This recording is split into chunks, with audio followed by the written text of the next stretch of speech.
Today, we are going to break down the absolute hardest subject in modern economics. Listen, we are not going to talk about how to get rich. Getting wealthy is actually the easy part. Instead, we are going to focus on how to simply stop being poor. That is where the real struggle is. Most folks honestly think poverty is just a lack of money. They are dead wrong. Poverty is not some low number sitting in a bank account.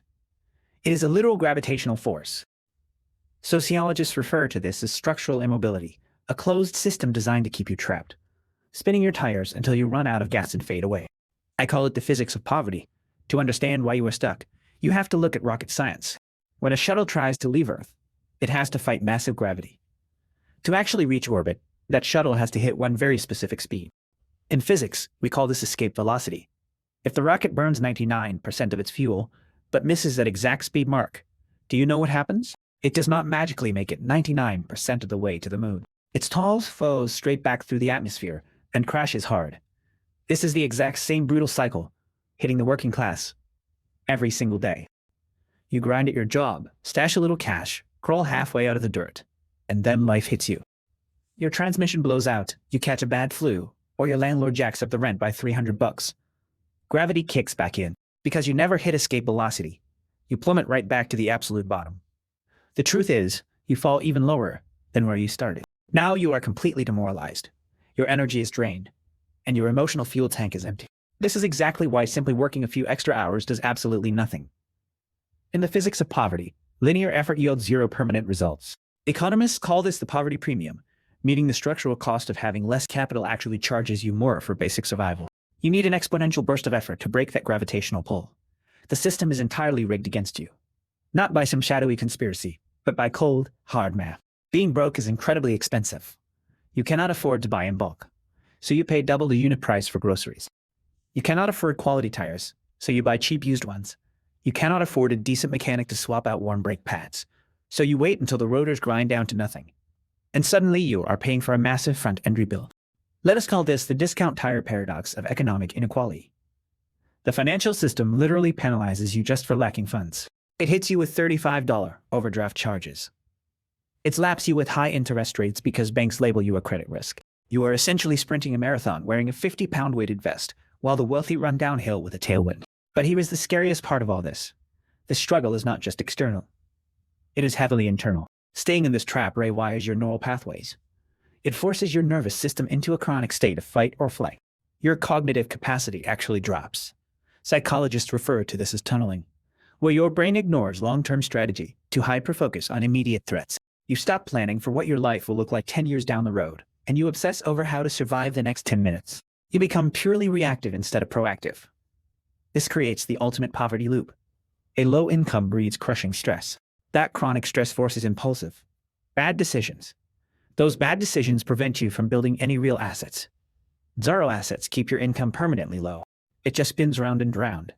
But there's a genuine way out of this mess. We are going to reverse engineer this trap right now. We will break down the 5 specific chains holding you back, starting with the scarcity tax. We will also expose the dopamine trap that constantly drains your wallet, and the linear income trap that eats up your most valuable time. Finally, I will show you exactly how to construct your own financial engine. You will learn how to generate the massive escape velocity required to leave this atmosphere of poverty permanently behind. Once you finally break orbit, your entire reality shifts. The daily friction fades away, a quiet peace settles in, and you can actually start flying. But first, we have to survive the brutal launch phase. Let us start the countdown and hit the first loop. I call this the scarcity tax. Most folks assume that handing a struggling person a stack of cash solves everything. Yet, if you give an NFL rookie millions of dollars, they're often broke in 3 years. Why does that happen? Because being broke is not just a shortage of paper bills. It is a severe lack of cognitive bandwidth. Behavioral economists refer to this phenomenon as cognitive load depletion. When your mind is completely hijacked by financial panic, constantly agonizing over how to cover the heating bill or fix a blown head gasket, your effective IQ genuinely drops by 13 points.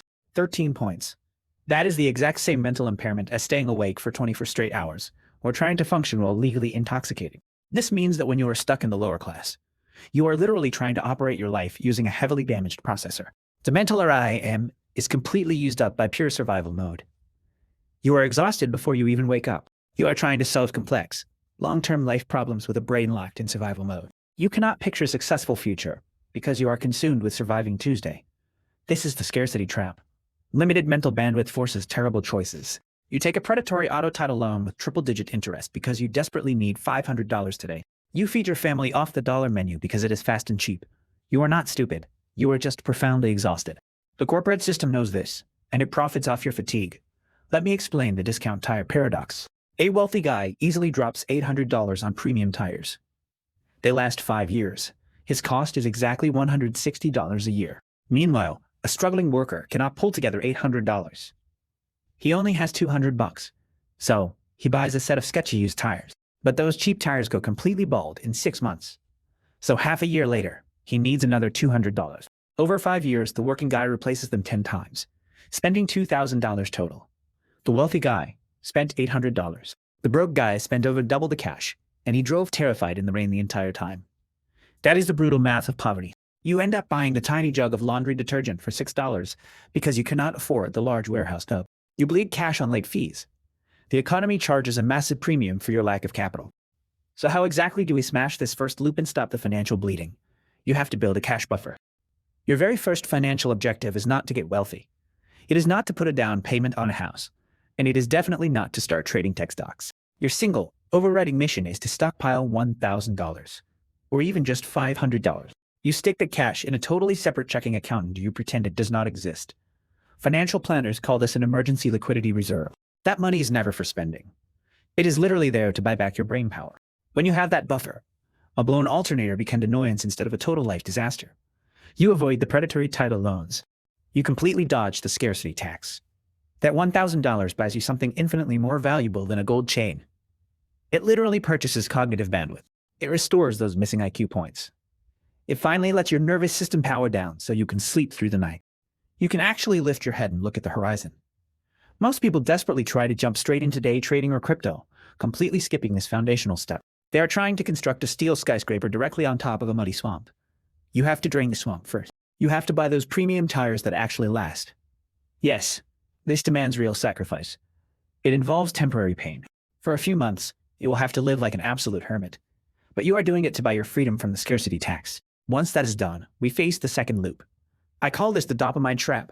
You have definitely heard the arrogant criticism before. Smug people love to say, if you are so broke, why do you have a $1,500 smartphone?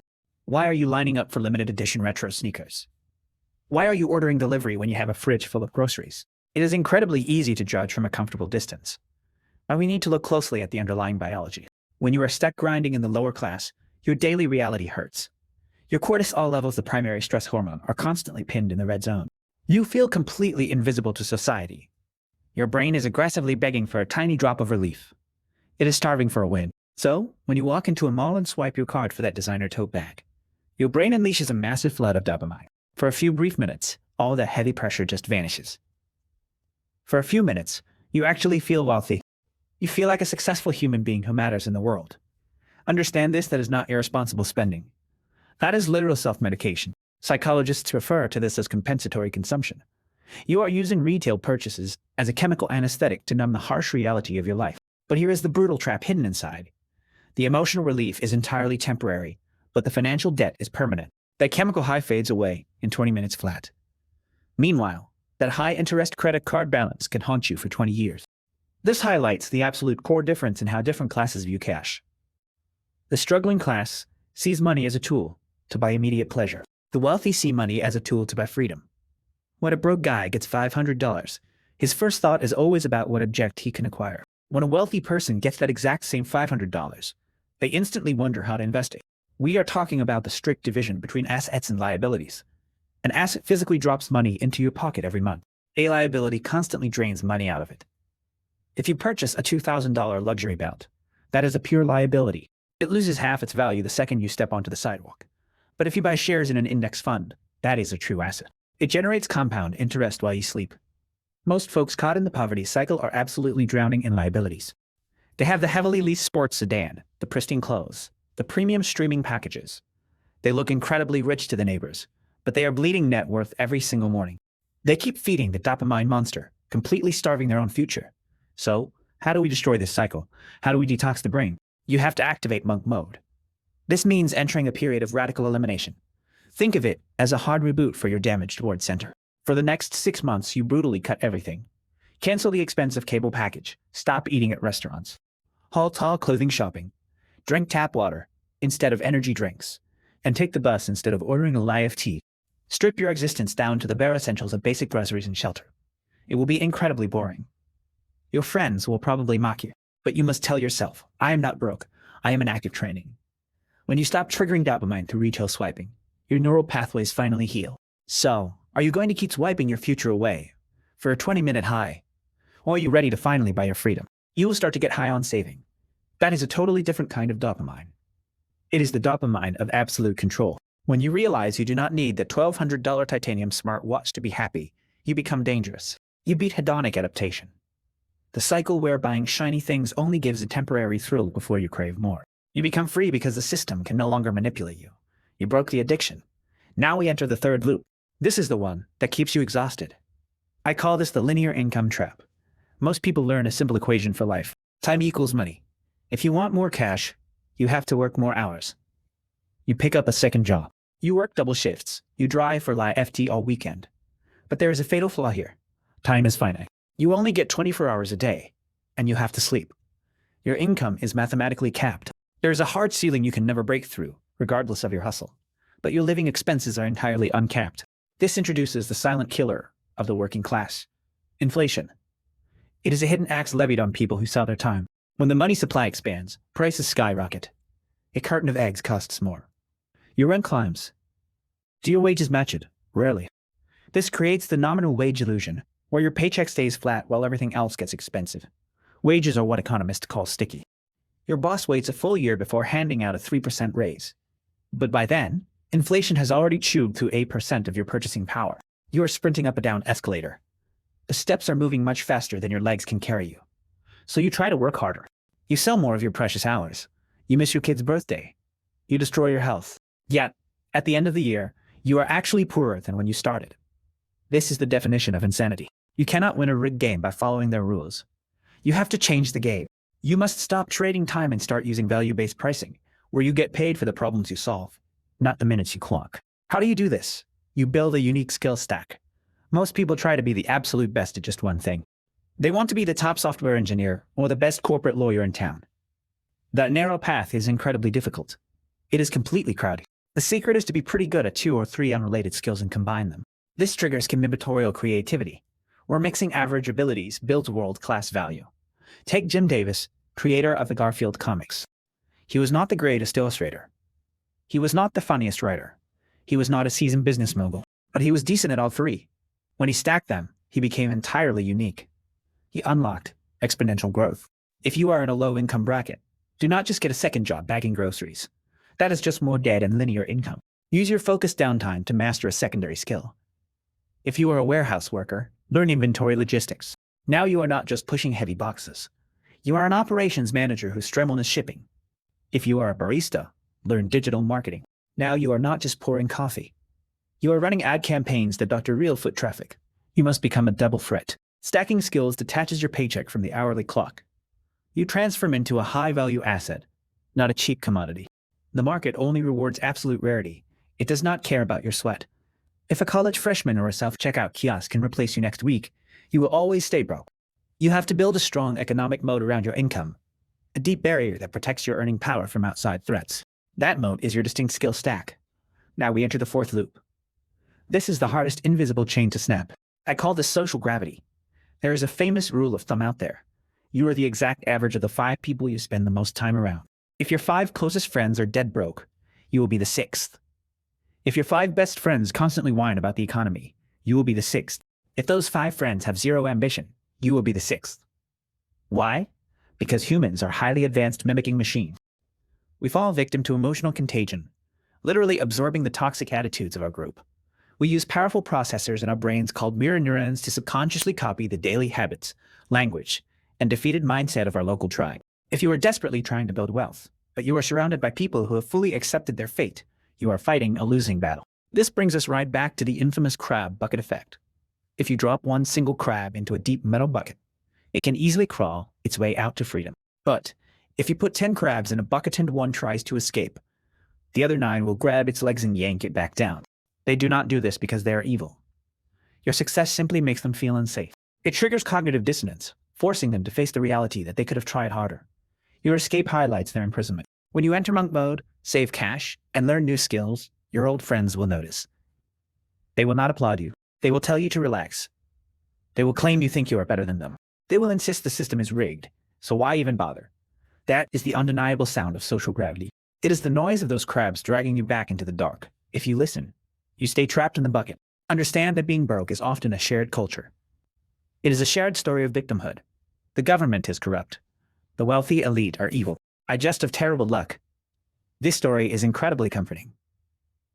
It feeds an external locus of control, a mindset where outside forces dictate your fate, completely absolving you of personal responsibility, but it guarantees you stay poor. How do you break this loop? You must practice ruthless isolation. I am not saying you should be cruel to your family or oldest friends, but you absolutely must protect your mind. You cannot spend 3 hours a day listening to someone complain about how unfair their life is. That is mental poison. You need a new tribe. Now you might say, but Mark, I am dead broke. Successful people do not want to hang out with me. Honestly, that is true. You cannot just casually stroll into an exclusive luxury golf course and start networking. But luckily, you live in the golden age of the internet. You can find brilliant virtual mentors online. You can spend your free time with Warren Buffett. You can spend your evenings with Nikola Tesla. You can literally hang out with the greatest minds in history. Read their books, watch their interviews, and listen to their podcasts. Let their voices completely drown out the toxic noise of your environment. When you read a biography of a self-made tech founder, you download their mental operating system into your brain. You are using neuroplasticity, literally rewiring your brain's physical pathways by exposing it to higher-level thinking. You are hacking your mirror neurons. You are choosing to become the average of the brilliant authors you read, rather than the loud people you happen to live next to. This is exactly how you escape the heavy gravity of your local zip code. You build an entirely new neighborhood inside your mind. Finally, we arrive at the fifth loop. This is the ultimate engine of wealth. I call this the compound void. A famous Wall Street legend claims compound interest is the eighth wonder of the world. He who understands it earns it. He who ignores it pays it. If you are trapped in the poverty loop, you are on the wrong side of this equation. You suffer from negative compounding, where debt multiplies faster than your paycheck ever could. You have maxed out credit cards sitting at 20% interest. You have a massive auto loan on a heavy truck. You have endless student loans. The raw math is working against you. Every day you wake up mathematically poorer than the night before, even if you did not spend a single dime. You are paddling a boat upstream, and the current is much stronger than your arms. The wealthy are on the exact opposite side. They earn compound interest. They have money parked in the NASDAQ 100. They own commercial real estate. They own private businesses. Every day they wake up significantly richer than the night before, even if they slept the entire day. This is the legendary snowball effect in action. To permanently escape low income, you must stop being the tired person who pays interest and start being the person who earns it. You have to firmly cross the invisible line. How do you do this? You must follow the 3 strict stages of financial escape. Stage 1 is pure survival. This is where you finally stop the bleeding. You cut your living expenses down to the bone. You use your focus monk mode savings to execute the debt avalanche method, mathematically attacking your highest interest loans, first to halt the compounding damage. You kill the financial vampire sucking your blood. Stage 2 is steady accumulation. This is where you start quietly buying real assets. I do not mean a shiny house or a depreciating luxury car. I mean productive assets that actually pay you to hold them. You take $10 a day, just 10 simple dollars, and drop it into an automated Vanguard exchange-traded fund. You completely ignore the loud market noise. You ignore the hyped-up meme coins and flashy tech trends. You consistently buy a tiny slice of the American corporate machine and let it grow. You are methodically building your own financial snowball. It will look incredibly small at first. Honestly, it will look pathetic compared to what others flash online. But you must firmly trust the raw math. Stage 3 is ultimate freedom. This is the exact moment you hit the crossover point, the mathematical milestone where your assets generate enough passive cash flow to completely cover your basic living expenses. This is true escape velocity. The exact second this happens, you have permanently broken the gravitational pull of the working class. You no longer have to desperately sell your limited time just to stay alive. You suddenly have real options. You finally have your dignity back. Now let us quickly review the entire poverty loop. We talked about the brutal scarcity tax. We talked about the sneaky dopamine trap. We talked about the exhausting linear income trap. We talked about the heavy pull of social gravity. We covered the devastating compound void. These are the invisible chains that bind you. But remember this. Physical chains are made of metal, but these financial chains are forged in your mind. You are suffering from learned helplessness, a mental state where you falsely believe you are trapped, even when the exit is staring you in the face. The door to the cage is wide open. It has always been open. The consumer system wants you to stay inside. Your broke friends want you to stay inside. Your own fear wants you to stay inside. But you now have the raw math entirely on your side. You finally have the escape map. You just need the quiet courage to walk out. Are you really going to spend another 10 exhausting years building your boss's wealth while your own bank account slowly bleeds dry?